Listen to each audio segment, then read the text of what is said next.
بسم اللہ الرحمن الرحیم۔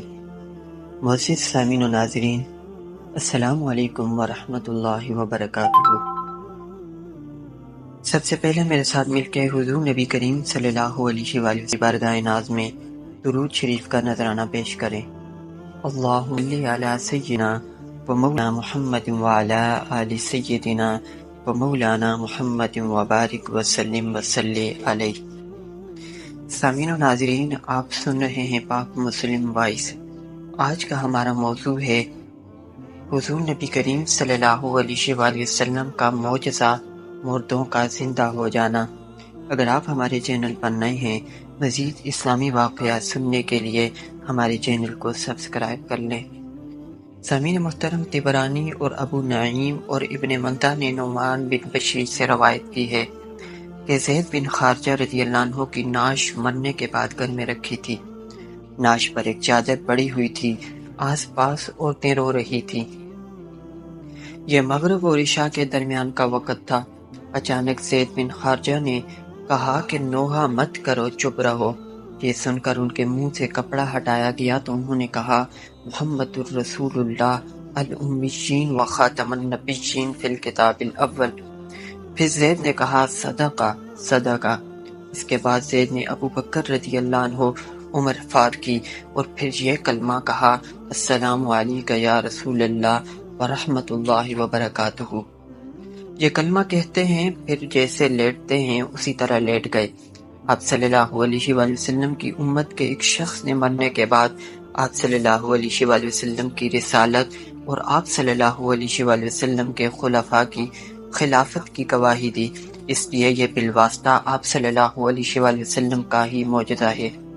نبی کریم صلی اللہ علیہ وآلہ وسلم کی امت میں سے بہت بزرگوں سے مردوں کے زندہ کرنے کا واقعہ موجود ہے۔ امام شافعی رحمۃ اللہ علیہ نے اپنی کتاب مرآت التفسان میں حضرت غوث الثقلین کی کرامات کی شہرت کے بعد ایک واقعہ لکھا ہے کہ ایک بڑھیا کے بیٹے کو حضرت غوث الثقلین رضی اللہ عنہ سے بڑی محبت تھی۔ آپ کی محبت میں دنیا کا کاروبار سب چھوڑ دیا تھا۔ ایک دن بڑھیا نے آپ کی خدمت میں حاضر ہو کر عرض کیا کہ میں نے اپنے بیٹے کو آپ کی نظر کر دیا اور اس کے لیے اور اللہ کے لیے میں نے اپنا حق معاف کر دیا۔ اب آپ اس کو اپنی باطنی علوم سکھائیے۔ چنانچہ وہ لڑکا اس خانقاہ میں رہنے لگا اور ریاضت اور باطنی علوم میں مشغول ہو گیا۔ کبھی کبھی بڑھیا اپنے بیٹے کو دیکھنے وہاں جایا کرتی تھی۔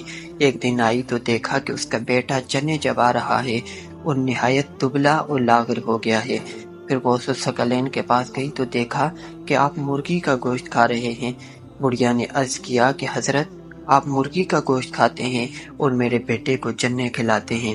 آپ نے یہ سن کر مرغی کی ہڈیوں پر ہاتھ رکھ کر فرمایا کہ خدا کے حکم سے اٹھ اور زندہ ہو جا، جس کے حکم سے گلی ہوئی ہڈیاں زندہ ہو گئیں۔ چنانچہ مرغی زندہ ہو گئی اور بولنے لگی۔ اس پر آپ نے بڑھیا سے کہا کہ جب تیرا بیٹا اس مرتبہ کو پہنچ جائے گا تو جو جی چاہے وہ کھائے۔